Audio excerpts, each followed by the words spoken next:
Hello student, this is Nitin Pandey and you are watching NP classes.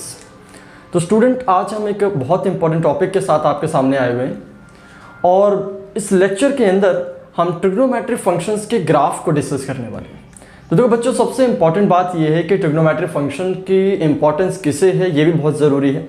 तो मैं आपको एक चीज़ बता दूं कि +1 +2 11th class 12th class and जो भी स्टूडेंट कॉम्पिटिटिव एग्जाम्स की प्रिपरेशन कर रहे हैं उनके लिए भी बहुत इंपॉर्टेंट है।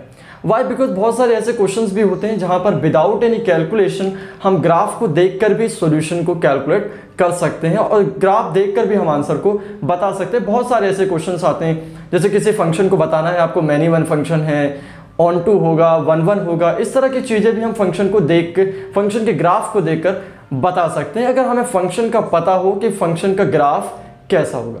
लेकिन फंक्शन के ग्राफ को सीखने से पहले देखो, फंक्शन अगर है तो इंपॉर्टेंट चीज़ क्या है? इंपॉर्टेंट चीज़ ये है कि फंक्शन का डोमेन, फंक्शन का आपको रेंज, सबसे पहली चीज़ पता होना बहुत ज़रूरी है। तो डोमेन में आपको ये बता दूं कि डोमेन क्या होता है। जो बच्चे 11th क्लास में 12th क्लास में उन्होंने फंक्शन पढ़ लिया होगा उनको आइडिया ज़रूर होगा इसके बारे में, लेकिन फिर भी मैं एक बार आपको रिवाइज करा देता हूं कि डोमेन और रेंज का मीनिंग क्या होता है। तो बच्चों, डोमेन एक सिंपल सी चीज़ है। डोमेन का मतलब होता है कि वो इनपुट जिसके लिए फंक्शन क्या हो, फाइनाइट वैल्यू दे, फंक्शन डिफाइन हो, जिसे हम दूसरे लैंग्वेज में बोलते हैं।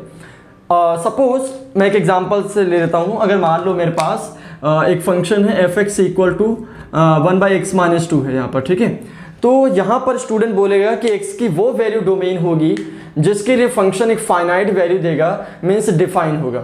तो क्लियरली हमें दिख रहा है कि जितने भी हमारे रैशनल फंक्शंस होते हैं वहाँ डिनोमिनेटर 0 नहीं होना चाहिए, लेकिन इस फंक्शन के लिए आपको डोमेन दिख रहा है कि 2 नहीं होना चाहिए।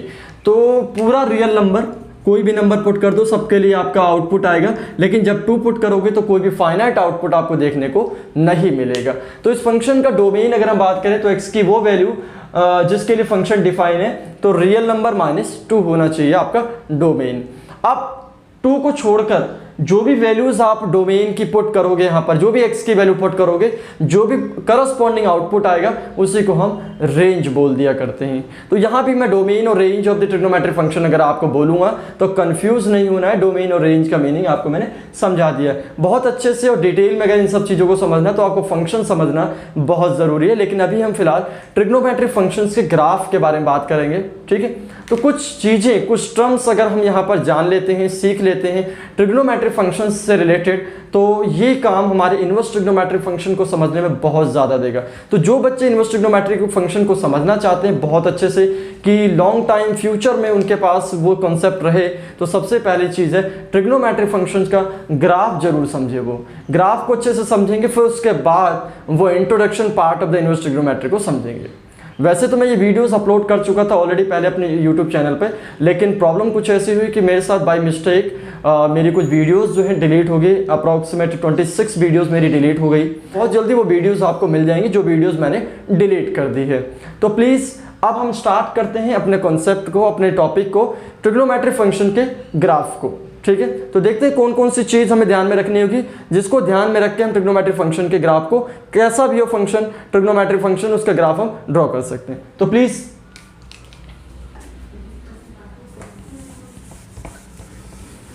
चलिए देखते हैं। सबसे पहले ट्रिग्नोमेट्रिक फंक्शन में sin x का ग्राफ ड्रॉ करना सीखते हैं। sin x फंक्शन का ग्राफ ड्रॉ करने के लिए हमें क्या क्या चीज़ें माइंड में रखनी होगी, तो हम ग्राफ को ड्रॉ करेंगे, ठीक है। तो देखिए यहाँ पर हमारा फंक्शन है f(x) = sin x। इसका हम फंक्शन का ग्राफ ड्रॉ करने जा रहे हैं और चीज़ें लिख लेते हैं पहले इनके बारे में हम। पहले डोमेन, उसके बाद रेंज क्या होगा, देन उसके बाद पीरियड क्या होगा, और उसके बाद नेचर क्या होगा। ये 4 चीज़ें जाननी बहुत ज़रूरी है अगर ट्रिग्नोमेट्रिक फंक्शन के ग्राफ को आपको अच्छे से समझना है। फिलहाल तो अभी 4 चीज़ें हैं और कुछ और चीज़ें भी इसमें ऐड हो जाएंगी, लेकिन फिलहाल अभी 4 चीज़ें आपको समझनी है। डोमेन क्या है? डोमेन हमारे sin x फंक्शन का रियल नंबर है। रेंज इसका है -1 से 1 के बीच में, और -1 और 1 इंक्लोज है, मतलब ये वैल्यू भी आपको मिलेंगी, ठीक है। उसके बाद पीरियड क्या है? इसका पीरियड है 2π। और अगर नेचर की बात करें तो sin x एक ऑड फंक्शन है। और दूसरी चीज़, एंड मैनी वन फंक्शन, ठीक है। अब मैनी वन क्या है, ये 12th क्लास के स्टूडेंट अगर फंक्शन को पढ़ चुके हैं तो उनको बहुत अच्छे से क्लियर होगा, और जिसे नहीं पता होगा तो मैनी वन फंक्शन के बारे में भी समझ सकते हैं। जैसे मान लो आपने इस तरह की मैपिंग जरूर पढ़ी होगी, मैं एक एग्जांपल से आपको बता भी देता हूँ यहाँ पर। जैसे मान लो ए हो गया और ये बी हो गया, यहाँ 1 2 3, यहाँ 4 हो गया, 5 हो गया, 6 हो गया। तो कुछ ऐसी चीज़ें, जैसे मान लो मैनी वन का मीनिंग क्या हुआ, मैनी वन का मीनिंग ये हुआ कि इसके दो वैल्यूज़ के लिए, ठीक है, ए सेट के, ये डोमेन वाला सेट होता है हमारा और ये हमारा को डोमेन होता है, ठीक है। तो यहाँ पर अगर मेरी इस दो वैल्यू की सेम इमेज, एक इमेज मिले तो उसे हम बोलते हैं मैनी का वन, ठीक है। मैनी के लिए वन, एक से ज़्यादा वैल्यूज़ के लिए अगर सेम आउटपुट हो तो ऐसे फंक्शंस को हम मैनी वन बोलते हैं। बाकी आपको ज़्यादा डिटेल में समझना है तो उसके लिए फंक्शन को समझना होगा। यहाँ पर सिर्फ हम ट्रिग्नोमेट्रिक फंक्शन के ग्राफ को डिस्कस करना चाहते हैं, लेकिन कुछ चीज़ें अगर आपके माइंड में यहाँ पर रहे तो उसको मैं थोड़ा सा आपको शॉर्ट में डिस्कस कर रहा हूँ, शॉर्ट में थोड़ा सा मैं आपको इसका कॉन्सेप्ट दे। और -2 पाई, अब पीरियड यहाँ पर 2 पाई है। 2 पाई का मतलब है कि 2 पाई के बाद ट्रिग्नोमेट्रिक फंक्शंस जैसे sin x है उसकी वैल्यूज वापस रिपीट होंगी। रिपीट का मतलब है जैसे π/6 को पढ़ रहे तो 2 पाई 0 से लेकर 2 पाई में जो भी वैल्यूज मिलेंगी 2 पाई के बाद भी वही वैल्यूज मिलेंगी, तो ये रिपीट होती जाएंगी वैल्यूज, इसलिए इसका पीरियड क्या है 2 पाई। तो हम सिर्फ 2 पाई के लिए भी ड्रॉ कर रहे हैं, 0 से लेकर 2 पाई के, ठीक है। अब ऑड फंक्शन है, मैनी वन फंक्शन है। उसके बाद रेंज है -1 1, रेंज आपका y एक्सिस पर आप प्लॉट करेंगे -1 and 1, तो यहाँ पर 1 और यहाँ पर कितना -1। तो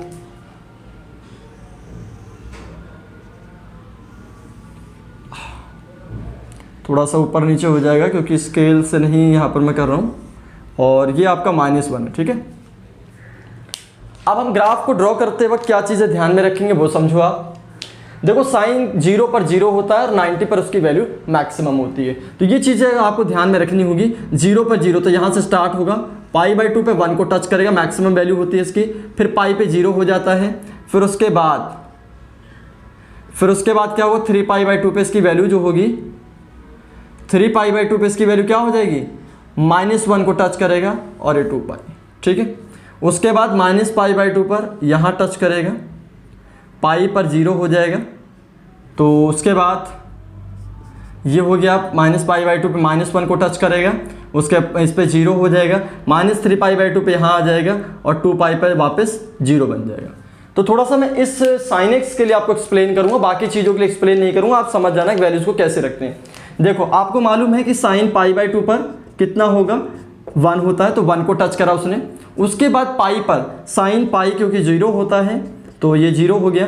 देन उसके बाद 3π/2, देखो पाई से लेकर 3π/2 पर यहाँ पर हमारा पाई और ये है 3π/2। आप आगे थर्ड क्वाड्रेंट में, और थर्ड क्वाड्रेंट में आपको अच्छे से मालूम है कि साइन कैसा होता है नेगेटिव होता है, इसलिए -1 को टच करेगा, ठीक है। उसके बाद 2 पाई पे फिर 0 हो जाएगा। नेक्स्ट हम यहाँ आते हैं, साइन अगर एक ऑड फंक्शन है तो साइन -π/2 का मतलब होता है -sin π/2, ठीक है।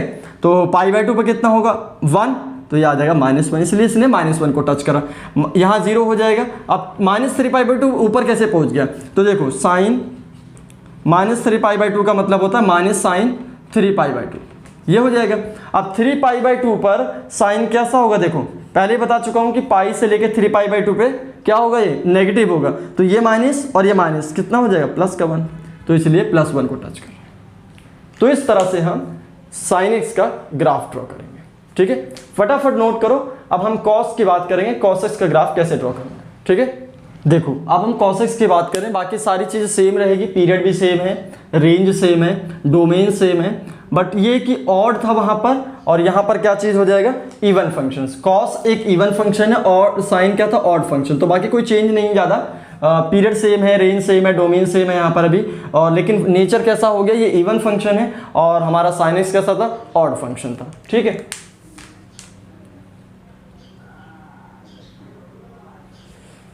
अब बाकी आपको ये चीज़ मालूम है कि साइन 90 पर हो जाता है 0, लेकिन 0 पर उसकी वैल्यू क्या होती है मैक्सिमम होती है। तो अब देखो ग्राफ कैसे बनेगा इसका, देखो 0 पर 1 करो मैक्सिमम और π/2 पर क्या हो जाएगा 0 हो जाएगा, यहाँ पर ऐसे, ठीक है।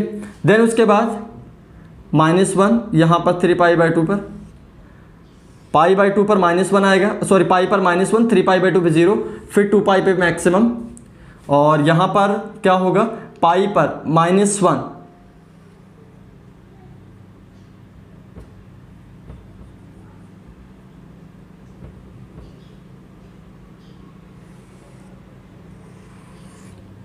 यहाँ पर आपका जो है पाई है, तो इधर मैं पाई लिख दे रहा हूँ, ठीक है, -π था, और इस तरह से ये 3π/2 पे क्या हो जाएगा 0 हो गया। फिर देन उसके बाद क्या होगा 2π पर वापस मैक्सिमम हो जाएगा। तो इस तरह से हम cos x का ग्राफ ड्रॉ करेंगे। चीज़ों को ध्यान में रखना है कि किस पर 0 होगा, कहाँ पर मैक्सिमम होता है, डोमेन रेंज सब आपके सामने है, बस आपने ग्राफ को प्लॉट करना है, ठीक है। इसे रफ नोट कर लो। देन उसके बाद हम बात करेंगे tan x फंक्शन की। अब हम बात कर रहे हैं f(x) = tan x फंक्शन का। tan x फंक्शन का अगर आपको ग्राफ ड्रॉ करना है, थोड़ी सी कुछ चीज़ें आपको यहाँ पर एक्स्ट्रा आपको समझने की ज़रूरत है। पहली चीज़ क्या है, देखो डोमेन मैंने यहाँ पर कुछ चीज़ माइनस कर दी है, तो आपको एक चीज़ मैं बता दूँ कि tan x को हम इस तरह से लिखते हैं sin x/cos, और जहाँ जहाँ पर cos 0 होगा वहाँ वहाँ की जो वैल्यूज़ हैं x की वो आपको माइनस करनी पड़ेगी आपके डोमेन से, क्योंकि यहाँ पर फंक्शन नॉट डिफाइन हो जाएगा, tan x नॉट डिफाइन हो जाएगा। तो आपको मालूम है कि cos ऑड मल्टीपल ऑफ π/2 पर कैसा होता है 0 होता है, तो यहाँ पर हमने ऑड मल्टीपल ऑफ π/2 को माइनस कर दी। ये चीज़ हमने पहले सीखी। दूसरी चीज़ एक नया वर्ड आ रहा है यहाँ पर, असमटोट। असमटोट क्या है, देखो असमटोट एक ऐसी लाइन होती है जो किसी कर्व को ना तो टच करेगी ना तो क्रॉस करेगी। और असमटोट क्या नई चीज़ है, देखो असमटोट का मतलब जहाँ पर फंक्शन आपका नॉट डिफाइन होगा वहाँ पर आपको एक लाइन ड्रॉ करनी है, और वो लाइन, उस लाइन को ग्राफ ना तो टच करेगा ना तो क्रॉस करेगा, ठीक है। असमटोट 3 तरह के होते हैं, यहाँ पर ज़्यादा डिटेल में तो नहीं जाएंगे, लेकिन मैं आपको बता देता हूँ। एक हॉरिजॉन्टल, एक वर्टिकल, और तीसरा स्लांटेड होता है, कुछ एंगल्स पे बनता है। तो 3 तरह के असमटोट होते हैं। तो असमटोट सिंपल सी क्या चीज़ है, जहाँ पर फंक्शन नॉट डिफाइन होगा वहाँ पर हम एक लाइन ड्रॉ कर लेंगे, डिपेंड करेगा ग्राफ के ऊपर कि वहाँ पर हॉरिजॉन्टल आएगा, वर्टिकल आएगा या स्लांटेड आएगा। लेकिन उस लाइन का काम ये होगा कि ना तो वो ग्राफ को टच करेगा ना ही वो क्रॉस करेगा। देखते हैं कि एग्जांपल से tan x से जब ग्राफ ड्रॉ करेंगे तो आपको और अच्छे से क्लियर हो जाएगा, ठीक है। अब पहला काम क्या है वो समझो। पहला काम आपका ये है कि आपको एसिम्पटोट ड्रॉ करना है, क्योंकि ग्राफ आप तभी फाइंड आउट कर पाएंगे। एसिम्पटोट कहाँ पर, ऑड मल्टीपल ऑफ π/2। तो देखो π/2 जहां पर भी है आपने वहां पर एक लाइन ड्रॉ करनी है, ठीक है, कुछ इस तरह से, ठीक। और ये रहा π/2, एक यहां पर आपने लाइन ड्रॉ करनी है, और ये 3π/2 है, यहां पर आपने लाइन ड्रॉ करनी है, और एक आपको यहाँ पर 3π/2 है, यहाँ पर लाइन ड्रॉ करनी इस तरह से कुछ, ठीक है। ये तो हमारे एसिम्पटोट हो गए, जिसके हमने लाइन ड्रॉ करी है, ये एसिम्पटोट हो गए, ठीक है। अब क्योंकि मैंने आपको बताया था जहाँ पर वो नॉट डिफाइन होगा वहीं आपको एसिम्पटोट ड्रॉ करना है, ठीक है। अब उसके बाद ग्राफ कैसे ड्रॉ होगा वो समझते हैं। ग्राफ हमारा कुछ इस तरह से बनेगा, इसको टच नहीं करेगा, ठीक है। टच नहीं करेगा तो ऐसे बनेगा, पाई पर 0 होगा तो इसको टच करके ऐसे ऐसे, देखो एसिम्पटोट के बीच में ग्राफ बन रहा है, लेकिन कभी टच नहीं करेगा ना इंटरसेक्ट करेगा। फिर आप 0 पे मालूम है आपको tan 0 होता है, इसके साथ आएगा ऐसे और ऐसे निकल जाएगा, बहुत क्लोज रहेगा, इसके बहुत क्लोज रहेगा, लेकिन कभी भी इसको टच नहीं करेगा। फिर आप इसके साथ ऐसे आएंगे और फिर ऐसे, तो ये आपका ग्राफ बन गया। आगे और भी बनेंगे, लेकिन हमने सिर्फ 2π तक इंटरवल लिया, 0 से 2π, तो इनके बीच में ये tan x का आपका ग्राफ हो जाएगा। बहुत आसान है, लेकिन आपको कुछ चीज़ें जो मैं आपको समझा रहा हूँ ये समझेंगे अगर आप, तो फ्यूचर में आपको कभी भी ग्राफ वो ड्रॉ करना होगा तो ये सब चीज़ें अगर आपको मालूम है तो आप बहुत आसानी से ड्रॉ कर सकते हैं।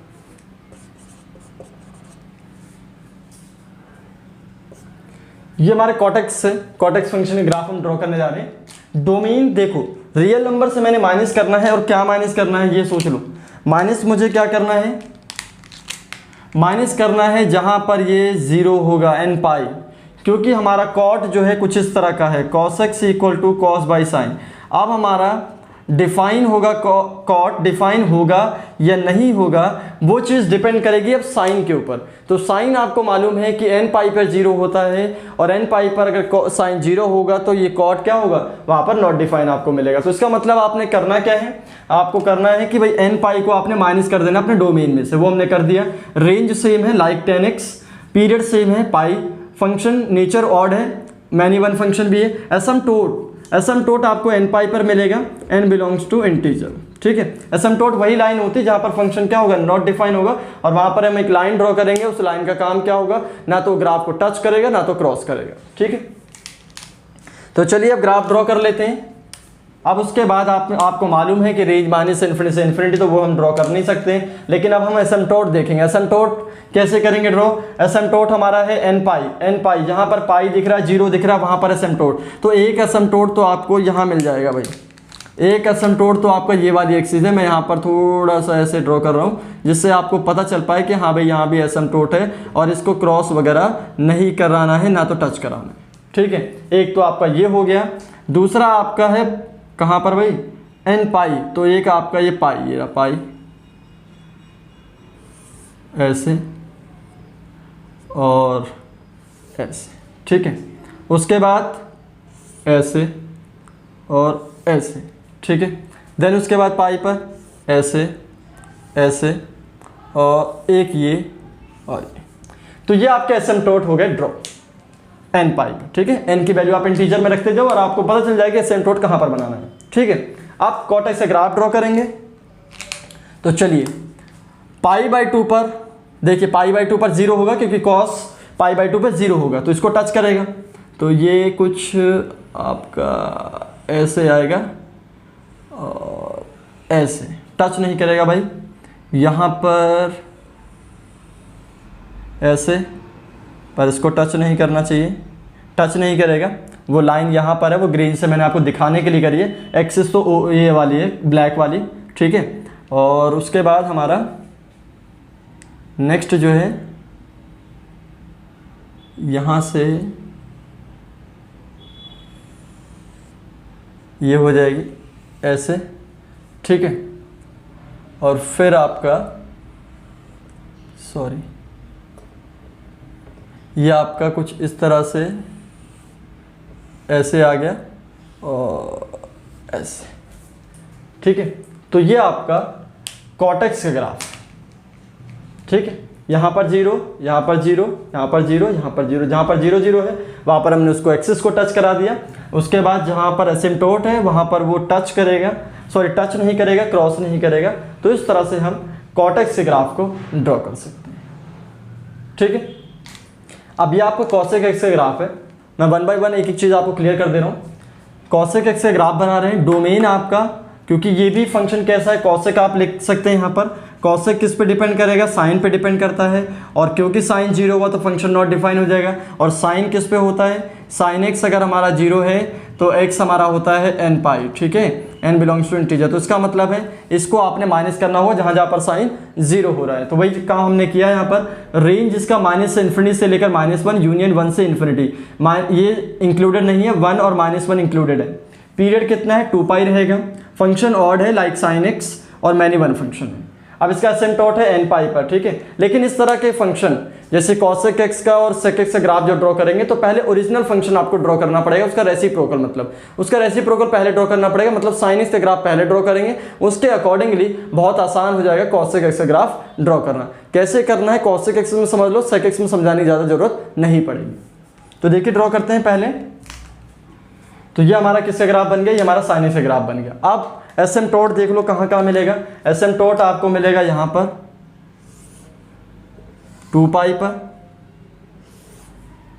पाई पर, और एक 0 पे मिलने वाला है, ठीक है। 0 पर मिलेगा, फिर आपको मिल जाएगा पाई पर, फिर आपको मिल जाएगा 2 पाई पर। तो ये हमारे एसिम्प्टोट हो गए, ठीक है।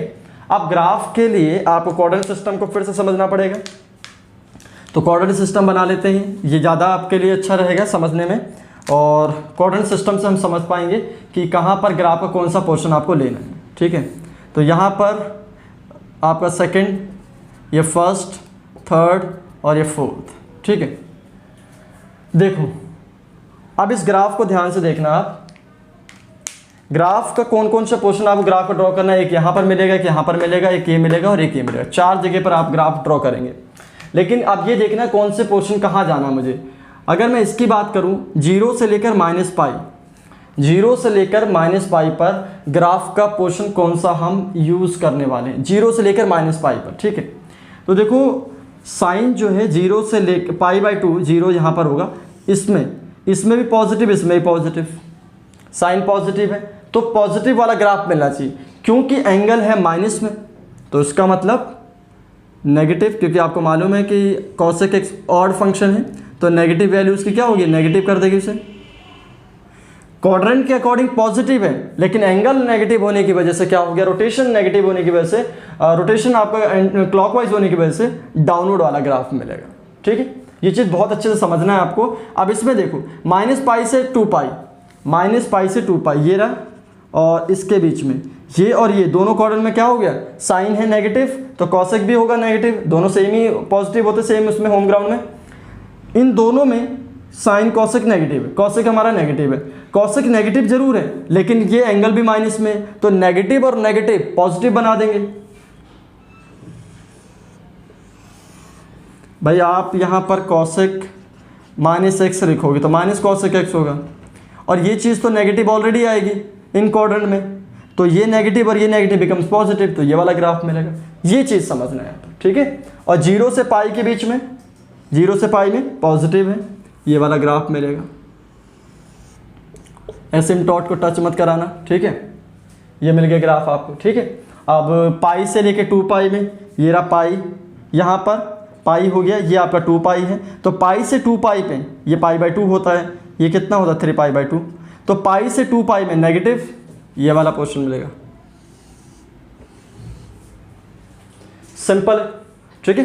तो जितने जो रेड पोर्शन है, रेड वाला जो पार्ट है, रेड पार्ट यहां पर आपको किसका बता रहा है, तो मैं लिख देता हूं यहां पर रेड पार्ट cosec x, ठीक है। cosec x से ग्राफ कौन सा है, रेड पार्ट। और ब्लू वाला पार्ट जो है वो किसका है, आपका जो ब्लू वाला पार्ट है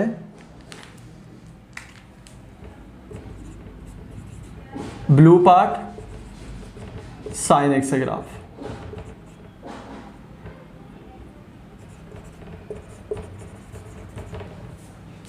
ठीक है।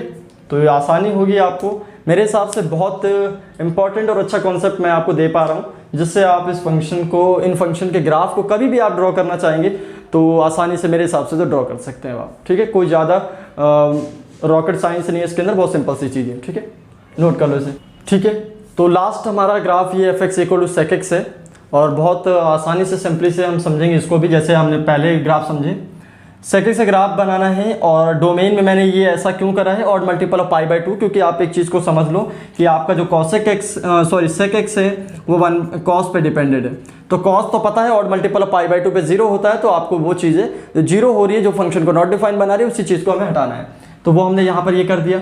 Range like sec x same है, इसका भी पीरियड 2π है। फंक्शन cosec जो था वो एक ऑड फंक्शन था, लेकिन sec x जो है, जैसे इसका cos x जो है एक इवन फंक्शन है, तो इसका रेसिप्रोकल जो है वो भी हमारा एक इवन फंक्शन होगा, फंक्शन मैनी वन रहेगा। असमटोट हमें मिलेगा ऑड मल्टीपल ऑफ π/2 पर, क्योंकि ऑड मल्टीपल ऑफ π/2 पर फंक्शन डिफाइन नहीं होगा ये वाला, ठीक है।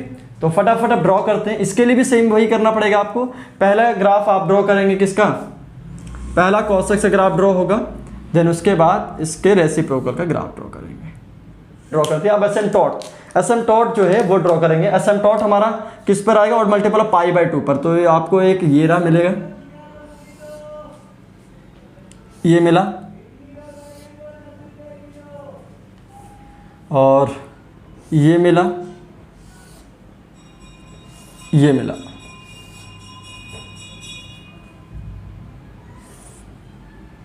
ठीक है। तो ये आपको एसिम्पटोट मिल गए। अब आपको ग्राफ ड्रॉ करना है, तो क्वाड्रेंट सिस्टम फिर से मैं आपको एक बार बना देता हूँ, क्योंकि कन्फ्यूज़न देखो आपके पास किसी तरह का ना हो, मेरा यही इंटेंशन है। π/2 पाई, 3π/2 2 पाई और 1 0, ठीक है। देखो cosec x, सॉरी जो हमारा sec x है, sec x हमारा एक इवन फंक्शन है, तो नेगेटिव हो पॉजिटिव हो एंगल, जैसे मान लो अगर मैं लिखता हूँ यहाँ पर sec ऑफ -x, तो ये sec x ही रहेगा, तो इससे फर्क नहीं पड़ेगा कि नेगेटिव का पॉजिटिव ने बनाएगा, तो सेम एज इट इज रहेगा। क्वाड्रेंट सिस्टम से इसको फर्क पड़ेगा, बस क्वाड्रेंट सिस्टम इसके लिए मेन है, बाकी और कुछ मेन नहीं है। तो देखो π/2 से 3π/2 की बात करते हैं, π/2 ये रहा और 3π/2, π/2 से 3π/2 पे आ जाओ आप, ये रहे फर्स्ट और फोर्थ, इसमें पॉजिटिव होता है, ये इसका पॉजिटिव होम ग्राउंड है, यहाँ नेगेटिव होगा। जब यहाँ पर ये नेगेटिव है π/2 से 3π/2, तो ये वाला पोर्शन मिलेगा आपको, ये वाला पोर्शन होगा आपका,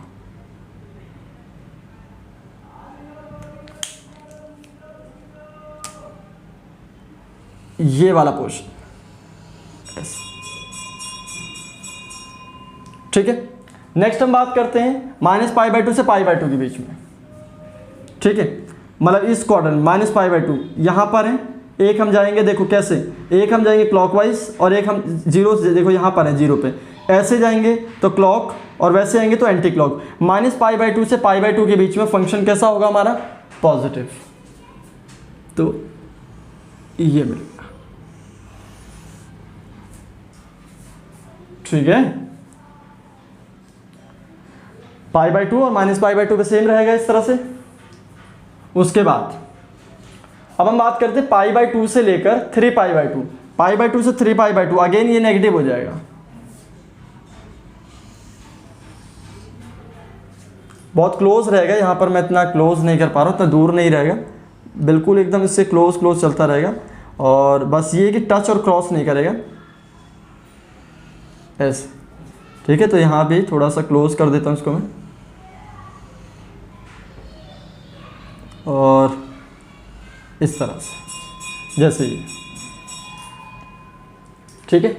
तो ये हमारे cosec x फंक्शन का, सॉरी sec x फंक्शन का ग्राफ होगा। तो मैं यहाँ पर लिख भी दे रहा हूँ कि रेड पार्ट जो है,